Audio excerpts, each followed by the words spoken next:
Welcome to the Speak Pact podcast, where high-performing speakers and the producers who hire them merge to give you the insider secrets to the lucrative speaking industry. Antoniette Rose, your podcast host and celebrated speaker agent, unveils insider success strategies. Discover a nexus of thought leaders and bookers, maximizing your potential in each and every episode. Your ticket to ultimate speaking success begins right here. Catch the transformative insights waiting for you on the Speak Pact podcast, hosted by the industry powerhouse herself, Antoniette Rose. Welcome back to Speak Pact. We are going to dive into an area we really haven't done on this show yet. And I am super excited to bring you an expert in language, in words. Becky Kemp is here with us today. She's an inspirational leadership speaker.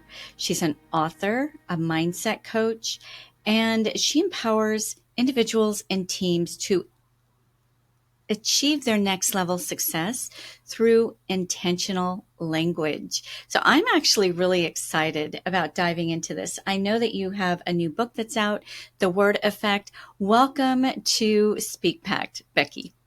Thank you so much for having me. It's a privilege. Well, tell me, what got you interested in language and words in the very beginning?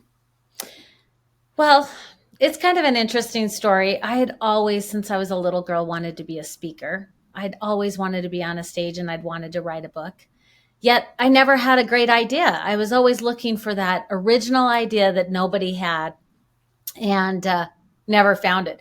And I actually had, I think, a lot of negativity in my own head, holding me back from unleashing my potential.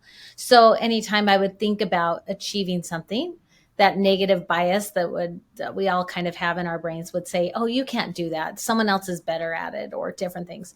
And so I spent a lot of my early life focusing on what I can't do instead of what I can do. And about 10 years ago, I finally was like, enough is enough. And I was full of depression, anxiety. And I think it was because I was living my life on the sideline. I wasn't reaching my potential that I was sent here to reach. I believe each of us as human beings have light to offer others, and we have to find it ourselves. And so that was the start of me really diving into it. And I just had a simple impression. I was praying one day, and this isn't real spiritual side, but I was praying and I had this little thought: change your words and you can change your life. And it really helped empower me. So often we're waiting for other things to change. When I make so much money, or when I have more time, or when I have an original idea, right? That was mine. And I realized that the power to change and to make a difference was within me. I had to just change where I focused. So that was the start of it. Such an important topic. I have seen this happen with the most seasoned of speakers, where they're all geared up for a certain stage, a certain talk. And then all of a sudden, this maybe well-known speaker or somebody just who speaks right before them kind of knocks it out of the ballpark. And all of a sudden, their self-doubt words, right, starts entering. Oh my gosh, how can I follow that? Oh my goodness, how am I going to keep that kind of energy going up? So what would be an example that before you get on stage, because I know you're a speaker as well, what are some examples of really getting yourself in the right frame of mind before you put yourself in the spotlight? Well, one of the first words in my book, The Word Effect, 7 Simple Words, the very first one is acknowledge. And so I believe you have to start acknowledging your good. And when I talk about acknowledging, it's focusing on your authenticity instead of being somebody else's, right? Because anytime I try to compare myself to another speaker, I lose, because they have a better story. They are, more, their resume is longer, their whatever, right? But when I stay in my own lane and focus on my own message that I have been sent here to share, it's a lot better. So I guess what I like to do is to acknowledge the good. I just did a little post about in September how it's so important before we go into the next month to acknowledge the good things that have happened in your life, because it's so easy to just notice where you didn't get something done. I mean, believe me, I can tell you the things that I didn't get done, but if I train my brain to look at the things I did get done and acknowledge that, it's amazing. I spoke 21 days in September, and I was out there sharing different messages that I'm passionate about. But I could tell you all the things I didn't do if I don't bring my focus back there. So I think it's just having those mental, kind of like exercises to focus on your message, focus on your point of view. It would be really boring if we all did the same thing. I know you see lots of speakers, right? If everybody said the same thing, there would be no, that's the unique part, is we all have our own twist on truth and skill. So what would be an example? Let's say you've got this great speaking engagement. You've been excited about it. You catch the speaker that goes just before you, and they were just a knockout, right? And that just, we always undervalue ourselves. It just seems to be something that's just our human nature. How would you acknowledge that they were fantastic and you're going to be like, what are some words you would say to yourself or some ways you would do that? Well, I would focus first off, if I was getting on the stage right after, I would acknowledge how great they were and I would compliment them genuinely, right? I wouldn't just say it to not mean it. And then I would just stay true to my own message. And a simple way that I like to do that is focus on what I can do instead of what I can't do.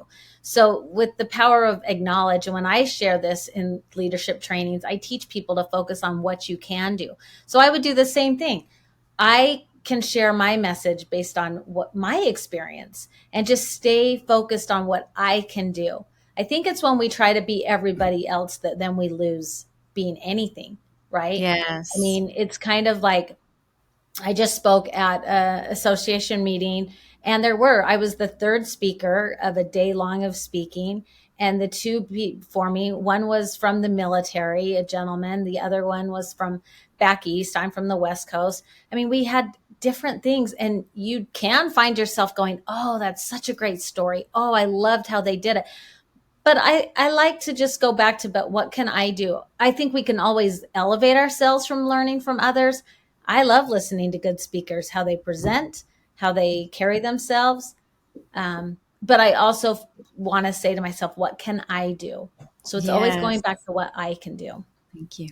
Thank you. Okay, so this is a little less literal than I'm used to, and this is really fascinating to me. So it's not necessarily an affirmation, it's more of an action, or am I tracking? Because I was thinking, this is what I thought you were going to say.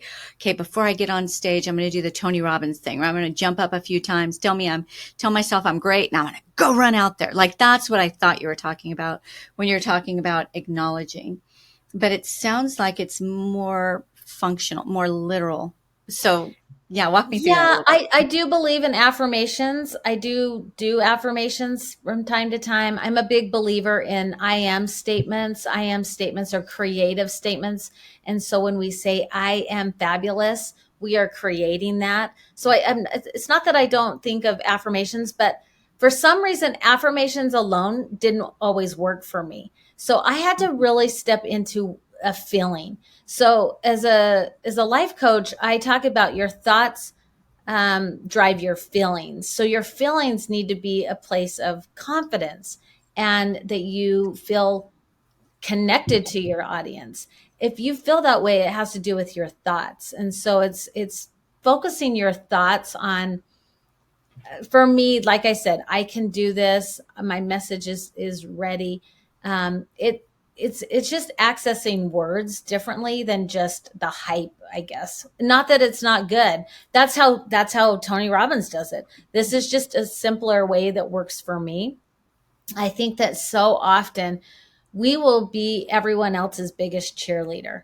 But then when it comes to us, we really are self-critical, the self-doubt, like you said. Yes. And so almost going, I know it's going to come up, and then, but what can I do? Like just redirecting. So one of the acronyms that I teach is try. And the T stands for today, because I think if we keep our thoughts in today, we're a lot more successful.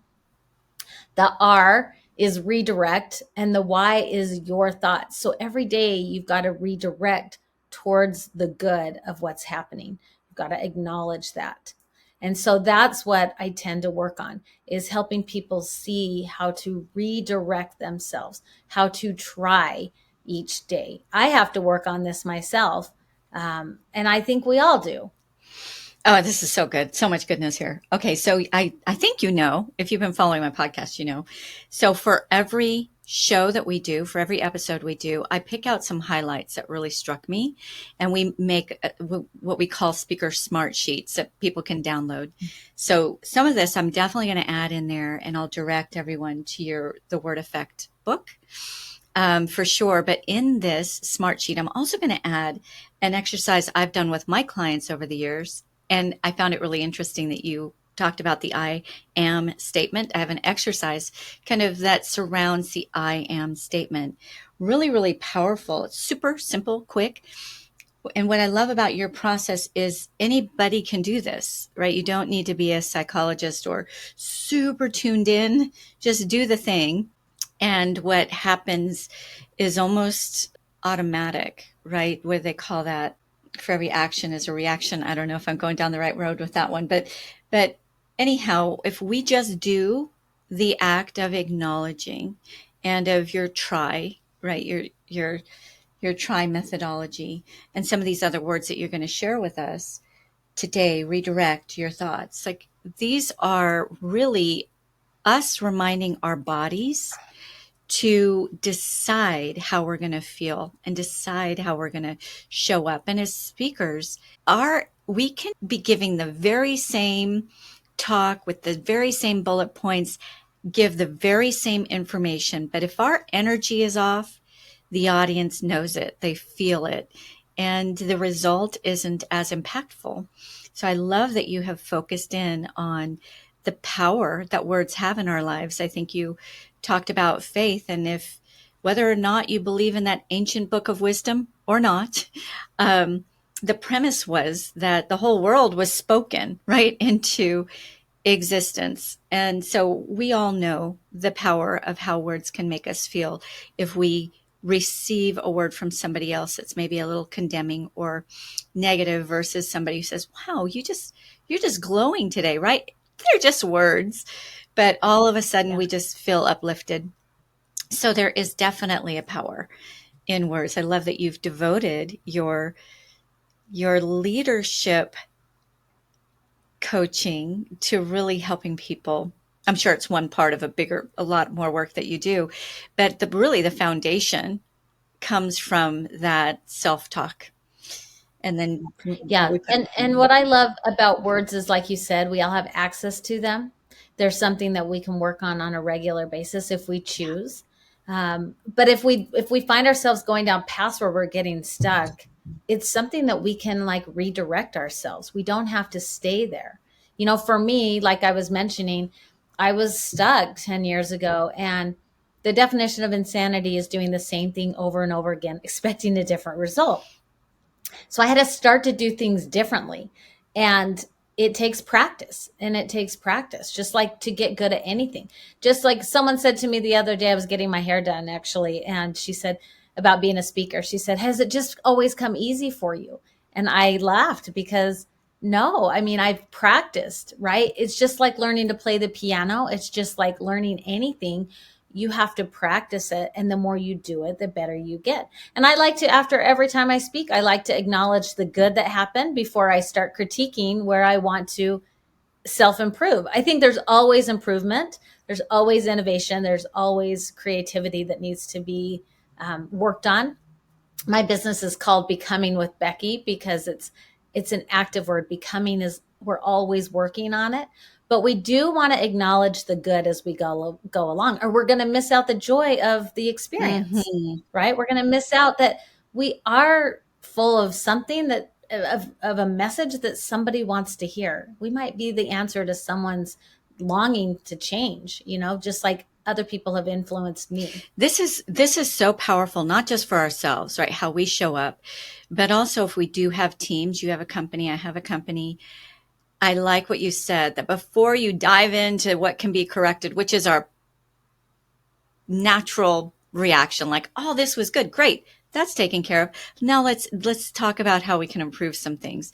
To actually acknowledge, going back to your first word, acknowledge what was solid, what was good. Emphasize that so that that gets foundational, right? Solid in your own psyche or the psyche of your team member. Yeah. Yeah. The National Science Foundation did a study that the average human being has between 16,000 and 60,000 thoughts a day. And 80% of those thoughts tend to run negative.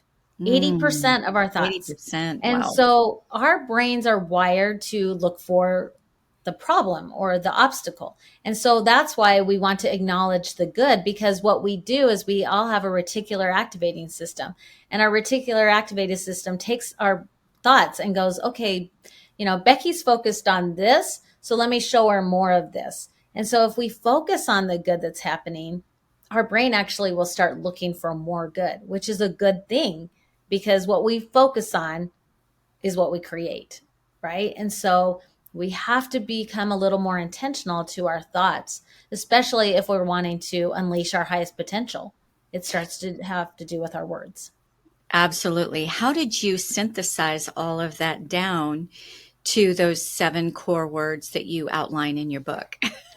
Well, I remember the first time I finally acknowledged out loud that I wanted to write a book. And this was, probably, I started finding the power of words in like 2014, 2015 through a series of events. And you'd read more about that in my book. But it was like in 2019 that I finally said out loud, I want to write a book and I want to be a speaker. And I want to be on like a media presence. And it was so funny when you start to acknowledge these things out loud, the people, places, and resources start coming into your life, right? Yes. I'm sure Yes. you've experienced that. But I was at an event and I was on a panel at that time, and the panel had to do with addiction. And I was helping in between events, and I was pushing furniture, and I was helping this lady push some furniture around, no big deal. And she said, well, what do you do? And I said, well, I really want to be a speaker, and I have this idea that I want to talk about the power of words and what I've learned. And she said, oh, I work for this lady that's written all these books. She was local to Utah, but she had written books. She had a coaching program to outline your book, different things. And all of a sudden I'm being introduced to this lady that was the first person that helped me outline my book. And so you ask how I figured it out. I just asked myself, what are the words that I've been using to get me from being stuck to creating my most beautiful life? And I was on a walk one night and I was outside by myself, and all of a sudden it was just like acknowledge, and then ask, and then accept, abundance, action, and it appreciate and aspire. And those are the 7 words. And they just kind of came to me. And then from there, I built out from it. And it's been a process, but Okay. I'm just asking myself a good question. Okay. So this is so good. All right. So I am a believer that we are fearfully and wonderfully made. Yes. And when we ask a question, even if we go about our day, everything in our body, brain, cells, whatever, this is not scientific. It's just something I believe, goes to work at finding the answer. It's not going to rest until it finds the answer for you, because that's its way. It's, meaning, I guess, everything, way of protecting you. And I've seen that.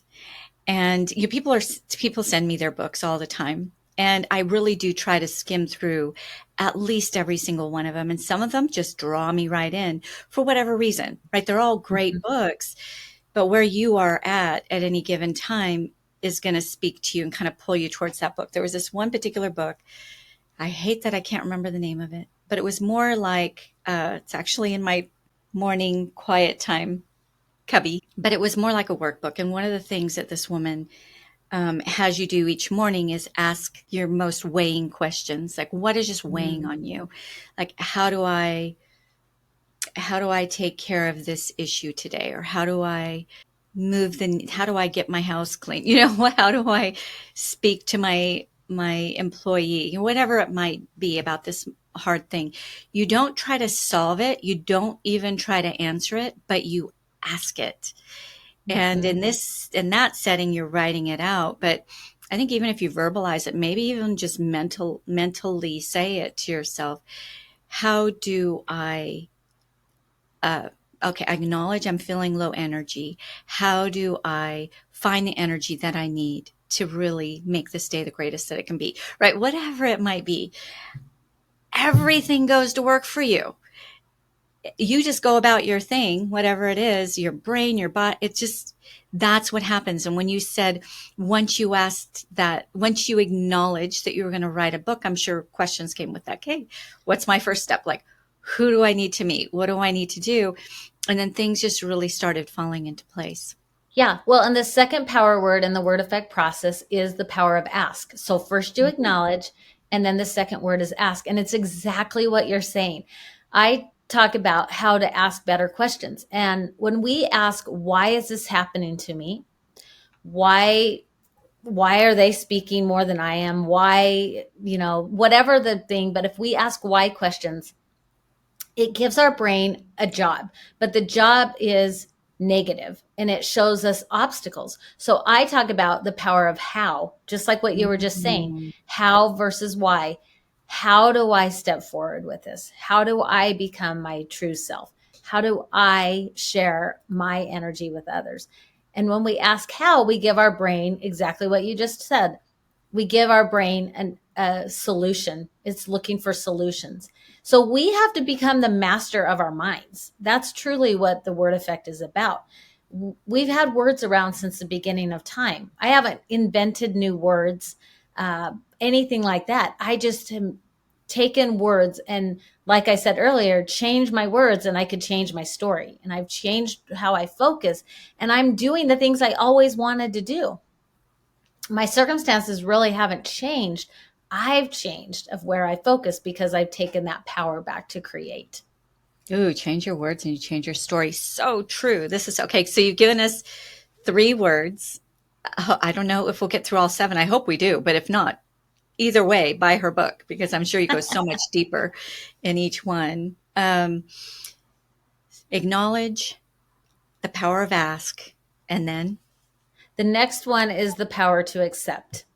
And so oftentimes, so for me, I was a full-time mom for most of my married life. I mean, I'm still married, but I've been married 27 years, but I've raised 5 children. Got married at 5. Okay. And I had I had the gift to be able to be home with them and to raise them. But now as I'm a little bit older, sometimes I find that I go, oh, I wish I would have started this sooner. If only I would have started on this path in my 20s. When we focus on that, again, I always lose because there is no way I can go back and change the past. It is what it is. So finding acceptance of where you are today, right? And that really has to stay out of, I think for me, staying out of comparison. When I start to compare myself to other people, I always lose. I always think, oh, if I would have started sooner, or if I came up with that message. But again, it's going back to creating the message that you were meant to create, innovating the message that you were. So I like to teach people about the power of accept, and one of the first phrases that I learned to put on. So you talked about affirmations. One of the first phrases that I started putting in my life, I talk about putting on words, was I accept myself unconditionally right now. And it was a little phrase. I put it on a 3x5 card and I put it on my mirror so I could read it to myself every day. That was the start of me really transforming my life. As I started to say to myself, I accept myself unconditionally right now. And I didn't even believe those words. But over time, those words became a part of me because our thoughts create things. And so that's what's great is you don't have to change much to start changing your thoughts. Take that simple phrase, I accept myself unconditionally right now. Start saying it to yourself consistently. every morning, every night, and see what happens. It might change your life too, like it did mine. If it's not those words, find those words that you need. You probably have some phrases that you say to yourself. And I have other ones now that I like to say. I owned a t-shirt business before I got into word. Well, I started to find the power of words by starting a t-shirt business called Becoming Threads. And we could really literally put the power of words on our chest each day by consciously putting them on. Ooh, And that's okay. kind of how I got into it. Bunch of goodness. Yeah, one of my biggies is getting a glimpse of myself naked in the mirror. I mean, as women, we're never going to be perfect. Even in my prime, right? I was so self-critical. And instead of saying, oh my goodness, saying, you know what? You're radiant. You're strong. I'm not going to lie to myself. Like, I know I could be more fit, or I don't know, just in an overall better condition. But I do point out what I'm thankful for. You're walking. Part of my backstory is I didn't walk for 2 years. So I'm walking, I'm vibrant, I'm strong. I can hike with my grandchildren. Thank you for this body. I thank my body. I don't know if that's good or not, but I just focus more on the good versus the relenting. I shouldn't have had those nightshades. I don't do good with nightshades. And when I have nightshades, I just balloon up. Right. Mm-hmm. So that's that relenting piece, like beating yourself up for maybe some choices that you made that you knew weren't the greatest. I did have a counselor when I was a young single mom, and she said to me, stop relenting. That was the first time I really had to look that word up. I didn't really understand the deeper meaning of that word, but I think that we unconsciously dwell in the should haves. We should all over ourselves. I should have. Yes.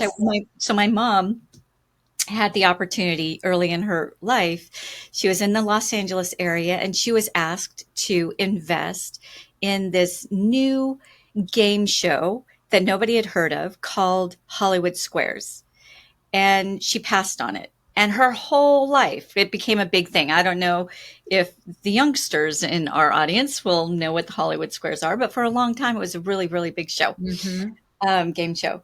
And she relented for so many years for not having done that, invested in that she made really unwise investments later, I think, trying to make up for that one. That one that was lost. So I think that we can actually harm ourselves if we're stuck in relenting over something we should have done. We should on ourselves, so that we can't release that and look at everything clear and in a different kind of energy that comes later. Yeah, well, and it's just dropping into acceptance. There's a lot of 12-step recovery work. There's a lot of talk about just for today and accepting exactly where you're at. So if we are always going to the past, we deal with a lot of depression. If we're always dealing with the future, we deal with a lot of anxiety of the unknown. And so it's really pulling yourself back to, this is where I'm at. Yeah, I made that choice yesterday, and maybe today I wouldn't make that choice again, but that was what I did yesterday. With the information I had, that was the best choice I made for myself that day. It's a really beautiful place to get to. Now, I still practice these things, these words that I share with you. Believe me, I'm still my first client each and every day. I have to practice these things because it's easy for all of us to wish we could have and should have, right? But like you said, it does us no good. It's like, where are we today? Where do I want to go? That's where we want to keep focusing. This is powerful. Okay, so acknowledge, ask, accept was the third one. Yep. Are they all A's? Or is they this are. Just... They are. Isn't that fun? Number 4. The fourth one is abundance. And a lot of times when I go in and speak to companies, I help people see about abundant thinking. So we have to tune into abundant thinking. It's not something that we always just have. It's something, you think back of a radio. the radios from years ago that we had to tune in to get the station just so, right? Yeah. And if you can't get it so, it's really staticky and it's not enjoyable. But if we get the music just right, we really can enjoy it. And abundant thinking is that same way. We have to take every situation and try to look for the good. Look for the good. I used to go on walks and I would just carry the heavy burdens of my life on my shoulders. And so I would just be walking with my shoulders down and the heaviness until I realized look up and look out. And like you mentioned, like saying the things that are going well in your life. Like, and if you can't even think about them within your business or within your career, what's right in front of you? You know, what is like, I can walk. The sun is coming up. Oh, there's beautiful green grass in my neighbor's lawn, whatever that might be. It actually helps us then get back into some gratitude and forward thinking. It's when we let our mind fixate on the problems that just grows and grows. And so it's a perspective change, right? Abundant thinking is changing perspective. It's like getting in a hot air balloon. We're in the same place, but we've raised our gaze and we see things differently. You and I have the power to do that without getting in that balloon if we choose. And that's what's beautiful about it. All right, so this is a toughie. This one is because there's a lot of name it and claim it kind of groups out there. You say it, it's going to be, I think to a certain extent, some of the principles that we've already talked about, because your whole body, your mind is working in that direction to a certain extent. Yeah, say it. But in another way, it's like, I did that. It didn't work for me. I think it's synchronous, right? There's several things that have to take place. So if you don't have a target, how are you going to reach the target? How are you going to stretch yourself to grow to that next level if you can't first see where it is that you want to go? So in that way, I feel like it's really, really powerful, this level of abundance. So let's say I say, all right, let's just say, I say, okay, we want to reach 1.5 million by Q3 of 2025. Let's just say. I say that gives me something to stretch us for, to reach for. But when we get there, let's say we fall short, we have still come so far. So tell me your thoughts on the difference between the abundance mindset versus, and there's the whole other area I want to talk about with this, but on this part versus the name it and claim it. What's the difference? Well, you just told me you acknowledged your goal first. So that was the first thing. Then you start asking good questions. If you have this big goal, then how do we do this? Right. And you have to come up with the steps. And a lot of times the steps are one step at a time. We don't see the whole staircase, right? We see one step at a time. You have to find acceptance of what's going well and what isn't. But abundant thinking is acknowledging the good that is happening, celebrating your wins along the way towards the bigger goal. And if you fall short, knowing, but look how far we've come.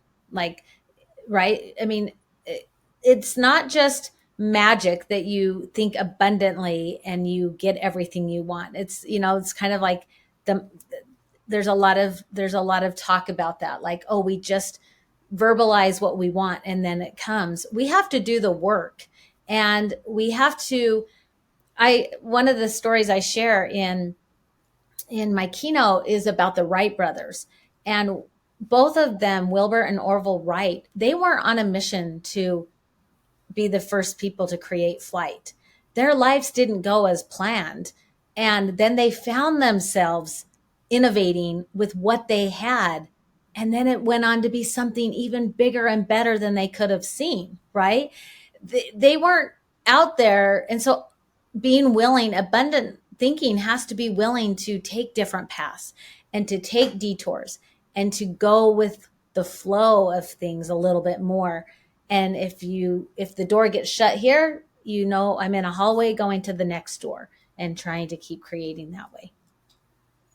Yeah, I love that you said innovate, because sometimes the biggest hiccups in our lives that just seem so deleterious, like so upsetting, turn out to be some of the greatest things when we look back on it. I love that you said celebrate wins. That's one of the ways that I open up with my clients pretty much every time we meet, because it's so easy to forget where you came from, right? To forget where you were, because you forget to celebrate those wins along the way. Mm-hmm. And a year goes by and you're like, I'm not very much further. Yes, you are. You had no brand.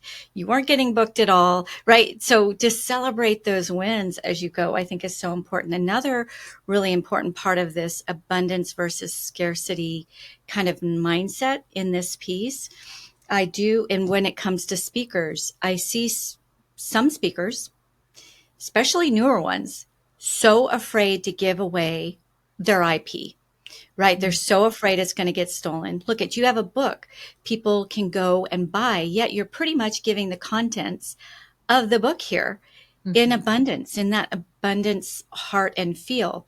Well, I want more, right? So I'm going to go get the book.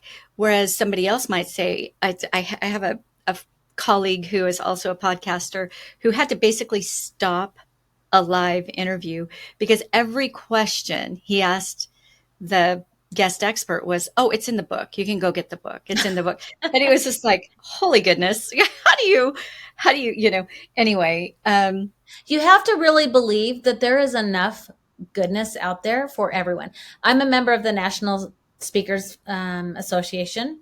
Yep. And I've really learned that speakers there, they help one another, and they will come to our chapter and they will share all of their information.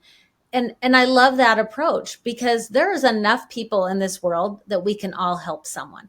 There is not just one message out there. And I'm not the first person that talks about the power of words. There are lots of other people, but this is my take and my twist on it. And that's what makes it authentic, because it's what I'm passionate about. So I just trust that, as I put good out into the world, good will come back. But I do know that there is a scarcity mentality. And if we focus on that, or if we think I can't share, that energy will come out, and it doesn't serve us very well. Yeah, I like to reframe it. So, and I've had my material stolen. We all have. If you're putting yourself out there, you do. Number one, what a compliment that my material was of such value that they wanted to repackage it and make it their own. Compliment. Number two, nobody can deliver your material the way you deliver your material. It comes from that heart-centered place. You were part of the beginning formation of it, molding it into what it is now. There's just no way they could take your slides and try to present, and they're just not going to hit the way you hit it. And you know what? Maybe they'll reach somebody that I would never be able to reach. So it's all good, right? It's a good message. It needs to get out there. So I think that that's a really important part of that abundance versus scarcity mentality. Yes. It's so much easier and funner to live that way, to live in abundant thinking, and to really find joy in the journey of creation and innovation. It really is. It's just a better way of living, I've found. I've done both, and I find this much more enjoyable. So much more freedom, joy, and you are big on joy. I know that's a big part of your book as well. Yes. So speaking of your book, about this, we'll touch on the other words really quickly, but to go deeper, how do people find you and your books? Do you have a group? I know you're on LinkedIn, so tell us all the ways. Yeah, I mean, the easiest way, my book is on Amazon, or it was published with Leadership Books. So you could go to Amazon, or you could go to my website at becomingwithbecky.com. And there's a link there to find the book. So that's an easy way. I am on LinkedIn, and I'm on social media. You can find me, Becky Kemp or Becky Jane Kemp on social media, and would love to connect with people. I do find that so often as I share my story, I always have someone come up and say, I want to write a book. I want to be a speaker. And you mentioned as we were starting, that you work with a lot of people that are professionals, have done amazing things, but they feel this call to take that next step. And that's the acknowledge part, right? And then you start moving forward. So I love linking arms with other people that want to find wellness with words and want to find creation and innovation with words. It really inspires me because that's where I'm on that journey as well. I love that. Find wellness, creation, and innovation with words. Fabulous. Okay, so no tricks. Becky with a Y. Kemp, Yes. Yes. Kemp, Becky Kemp, the word effect. So Yeah. you can find her everywhere, and definitely look up her book. Okay, so let's glance over words 5 through 7, and then we'll Okay. end with my signature question. Perfect. So the fifth word is action.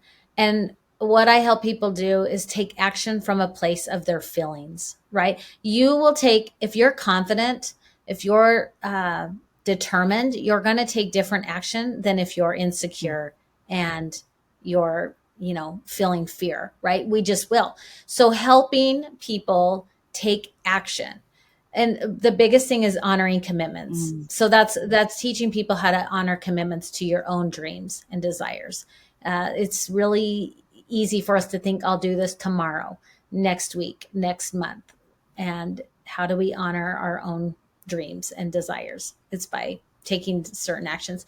The next word is appreciate. Wait, before you say it, I know I promised, but really quick. Yeah. I love the way you said honor personal commitments, right? There's many of us who wouldn't dream of showing up late for other people. Yes. But we show up late for ourselves all the time. Like we put ourselves and our dreams off. And that's basically telling yourself you're unreliable. You're telling yourself you are unreliable. Yeah, you might have that big dream, but we don't really believe that, do we? Mm-hmm. Right? And prioritizing your dreams, scheduling it in, even if you just need that mind time to get really clear on that next step that you want to make, whatever it might be.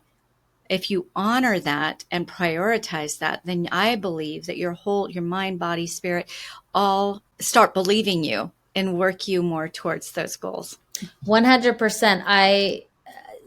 People ask me how I wrote the book. I did it 25 minutes a day at a time, right? I had to put it on my calendar and I had to honor my commitments. There was never a day that was like, oh, today I feel creative. Today I feel inspired. And, it was, nope, I've made a commitment to myself.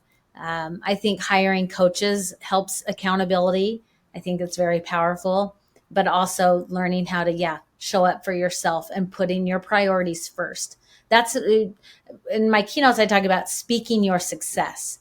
You have to speak your success based on where you choose to focus. And so much of it comes from the actions you are taking. But if you're noticing your actions and you're not taking the ones you want, you can shift them pretty easily. And maybe you can't see it, but someone else could help you see how to change it. That's what I help people do and companies do, changing their thinking just a little bit so that they get back into creating. I can't believe you wrote the word effect 25 minutes a day. Like that is fabulous. I love that. I was in publishing early in my career. So I've ghostwritten, I've edited whole works. I have a lot of magazine articles out there. I have a lot of written work out there, but none, I've wanted to write a book a long time, but I'm running a pretty good size agency. Like, no time, right? Well, that's an excuse. And if you could, you're choosing to put your time elsewhere. You're doing amazing things. So there you go with the words. Okay, that's really good. Yes, but I also, and I shouldn't say but, right? Yes, and also, I think I could do 25 minutes a day, right? If I really did want to put a book together. So that's really inspirational. It doesn't have to be about the book. It could be about working out or organizing your house or whatever's been kind of weighing on you. Just the tortoise and the hare, right? Just that small, consistent action gets a lot further than what you said. I'm inspired today. I'm going to spend the whole day writing. Well, okay. And then it sits on a shelf for a year, right? But if you are consistently in that flow, so powerful. All right, 6. Yes. The 6th word is appreciate. And it kind of goes hand in hand with abundant thinking, but the difference of it is whatever you appreciate appreciates. And so learning to appreciate where you're at. So I've had to let go of things when I a couple years ago when I was really trying to get my book finished, I had to let go of a lot of the other things I was focused on. This year, I focused more on growing my speaking business. And I have had to, sometimes you have to constrain yourself. There is only so much time, but appreciating the opportunities you get, appreciating where you're at, and letting that grow. I had a speaker friend a while back. She used to say, "Oh, you're getting your message. You're figuring out your message." And she acted like when she figured out her message, she would be out there too. The only difference is I'm out there, "Hey, can I speak? Where can I speak?" I'm out there, I'm putting energy into my dream instead of just sitting on the sidelines. And I'm figuring out the message the more you speak it. I'm sure you see that with speakers. Your message develops the more you work on it. And this year I've spent the whole year focusing on up-leveling my keynote and working on that. Like, that's been a focus.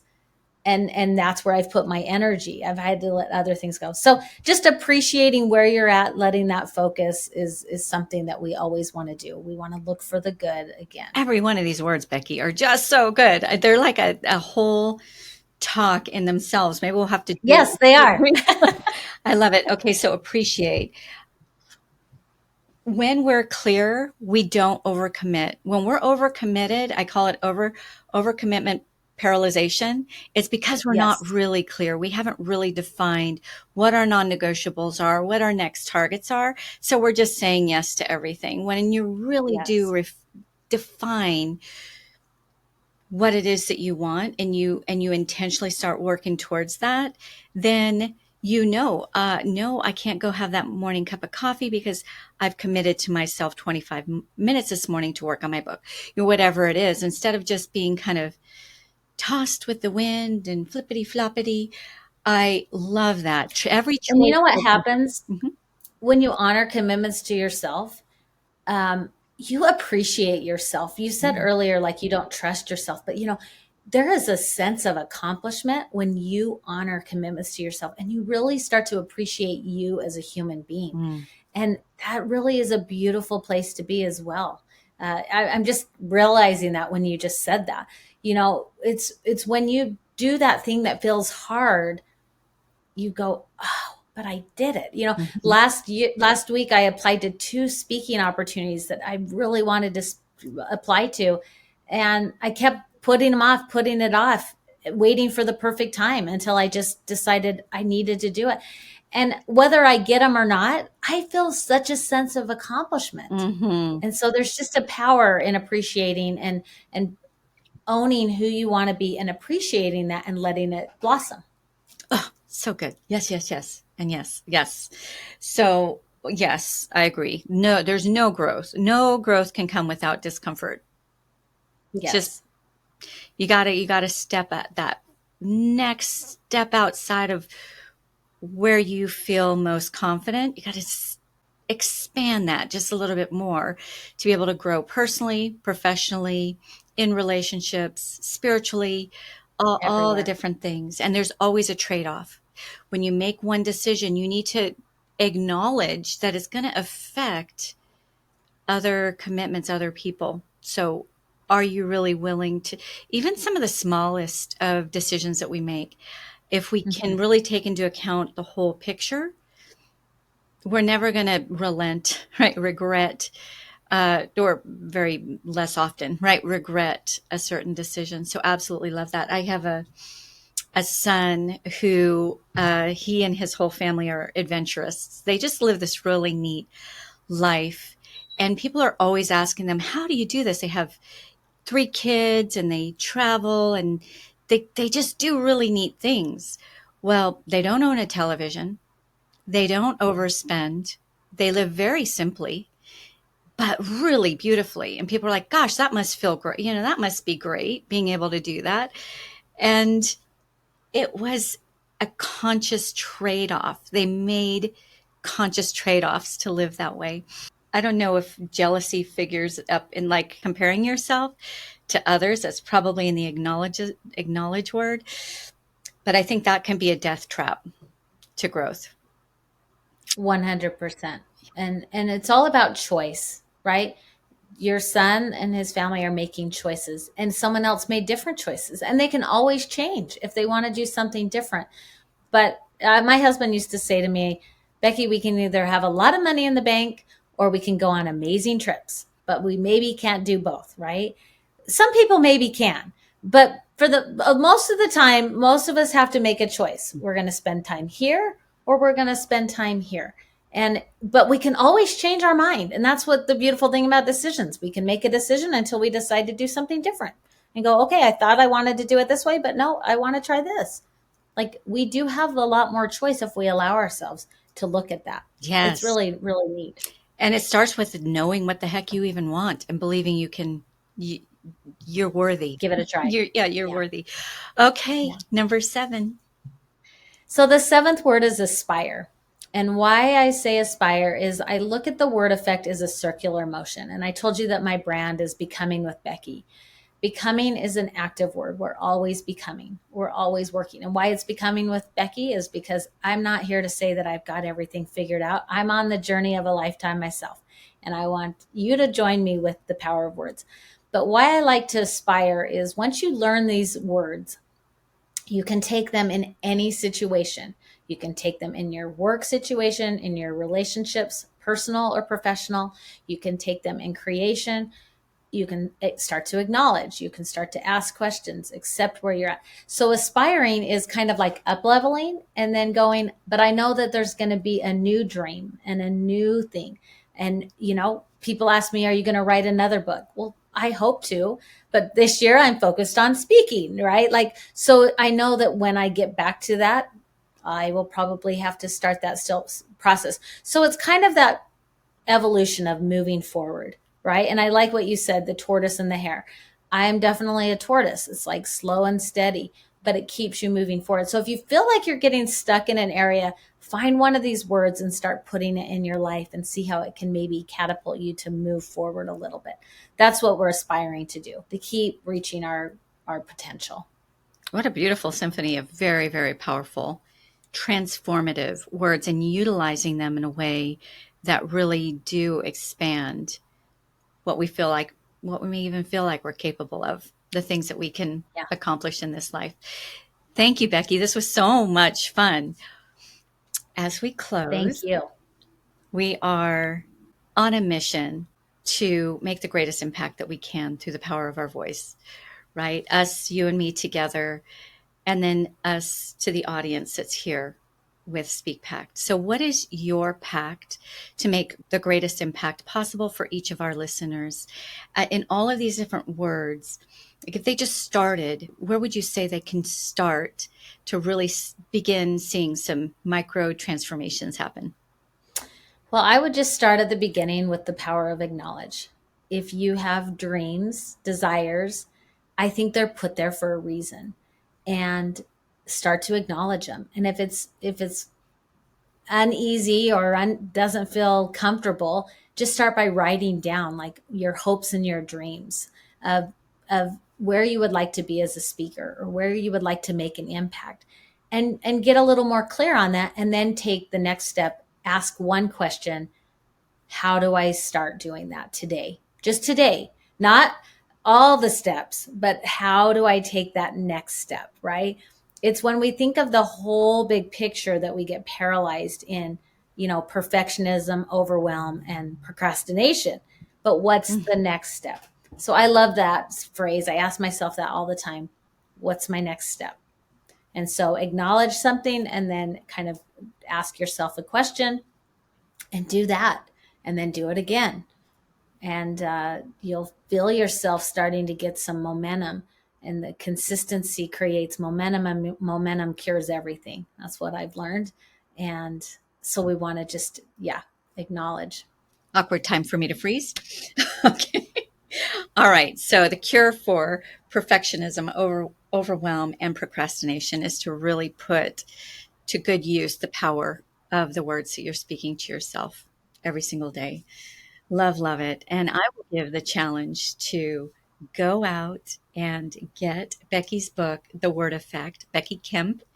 I don't think that you will have a prayer of not transforming if you put into practice some of these words, because I very much believe in the power of words. My challenges would be to prioritize yourself, prioritize this growth, even if you just take a page a day from her book or whatever, wherever you're led to just really start pushing your own boundaries. Download the Speaker Smart Sheets that are going to be part of this episode. If you're catching this live, you can catch the Speaker Smart Sheets on the formal version that's going to be released on all the major platforms. But until then, you've got a wealth of information that was shared by Becky today. And you were just so generous, Becky. Thank you for your time and for investing in yourself enough that you could invest in us. Oh, it's a privilege. And thank you for having me and what you're doing. I love it. Yeah, let's keep getting our voices out there and making the greatest impact we each can with the power of our voice. And of course, voice comes audibly for those of us who might not be able to speak audibly. It can come in so many different formats, and all of us can spend 25 minutes a day writing our book, if that happens to be our desire. So much goodness here. So we may have to have you back and just explore, go deeper with each one of the words. I'd love to. Anytime. All right.